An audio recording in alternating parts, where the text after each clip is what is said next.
Hi friends, మీరు కనుక ఈ పక్షిని చూస్తే చూడండి ఎలా ఎదుగుదల ఉందో.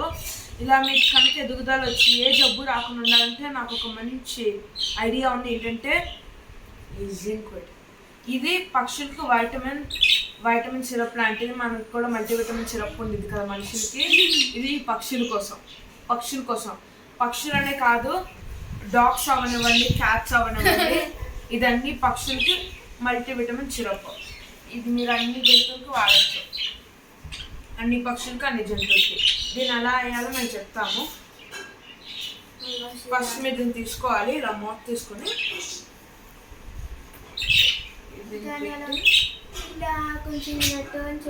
మొత్తం టర్న్ చేసి ఈ సిరప్ని కొంచెం ఎండి తెచ్చి ఇలా ప్రెస్ చేయండి. ఇది అందరికి తెలిసిందే ఇక్కడ వరకు. అయితే మీరు దీన్ని మీ వాటర్లో 2 drops మాత్రమే వేయాలి. ఒకటి 2 మిగిలినంతా దీని లోపల వేసేది.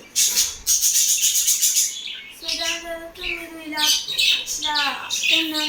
వస్తుంది కదా, ఇలా చేస్తున్నారు. దాని తర్వాత మిక్సింగ్ దాని తర్వాత ఇలా ప్రెస్ చేస్తుండాలి ముందు. సో అప్పుడు దీని లోపల ఉన్న ముందు కూడా వెళ్ళిపోతుంది స్లోగా. సో ఇలా వచ్చిన తర్వాత బాగా మిక్స్ చేసిన తర్వాత పక్షులు పెట్టండి. ఇది మెయిన్గా మీకు కనుక మీ పక్షులకి ఏమైనా బాగోలేక డల్గా ఉందనుకో, ఫెదర్ లాస్ కానీ ఎక్కువ ఆయాస పడుతుంది అనుకో ఎగిరిన తర్వాత, అప్పుడు మీరు కంపల్సరీ దీన్ని పెట్టండి. ఆ సిమ్టమ్స్ ఏంటంటే దానికి జబ్బు ఉంది, అది చాలా అసలు బాగోలేదని అర్థం. మన హ్యూమన్స్ చూస్తున్నా కదా, ఈ ముందు పేరు జిప్విట్. సో ఇప్పుడు మనకు ఒక పక్షికి ఒంట్లో బాగోలేదు, అదే ఈ చిన్న పక్షి కొంచెం డల్గా ఉంది. సో మేము దీనికి సిరప్ పోస్తున్నాం. సో ఎలా వాటర్ అయితే మీరు మరీ ఎక్కువ వేయకండి, ముక్కు లోపలికి వెళ్తే డేంజర్.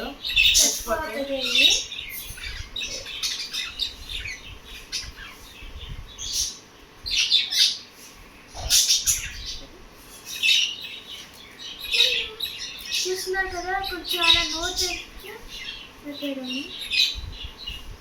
ఓకే, కొంచెం పెట్టాను దానికి. తాగాలి. బేబీగా ఉన్నప్పుడు మరీ ఎక్కువ తాగదు, లైట్గా తాగి కొంచెం లైట్గా తాగుతారు, లేకపోతే ఎక్కువ పెట్టినా చచ్చిపోతుంది. ఎందుకంటే ఈ 1 hour ఓన్లీ 1 ml మాత్రమే తాగుతాయి ఈ పక్షులు. మెయిన్గా 1 ml మాత్రమే తాగుతాయి. చిన్న కంటైనర్స్ మీకు కొన్ని క్యాప్స్ ఉంటాయి, కొన్ని కేజెస్కి.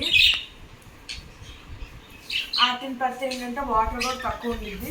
పైగా మీరు ప్రతిరోజు మీరు 3 పూటలకు ఒకసారైనా మార్చాలి, ప్రతి 3 పూటలకు. ఎందుకంటే ఈ పేడకలతో ఉంటాయి కాబట్టి రోజు మొత్తంలో కనీసం 3 పూటలైనా మార్చాలి, అట్లీస్ట్ 3 పూటలు.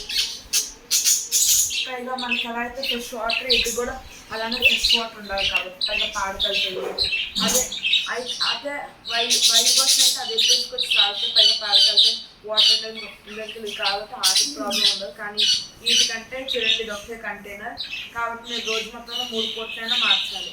ఒక మీరు లేచినప్పుడు మార్నింగ్, ఇంకోట మధ్యాహ్నం, ఇంకోట నిద్రపోయాము. ఎందుకంటే పొద్దున్న పూట ఈ స్నానం చేస్తాయి కాబట్టి 4-5కి ఆ టైంలో లేచిపోయి వెంటనే స్నానం చేస్తాయి. నీళ్ళ లోపల దూకాల స్నానం చేస్తూ ఉంటాయి. లేదు దీని లోపల అయితే కష్టం ఉంది కాబట్టి మీరు ఏమైనా పెద్ద కంటైనర్ పెడితే దాని లోపల స్నానం చేస్తారు.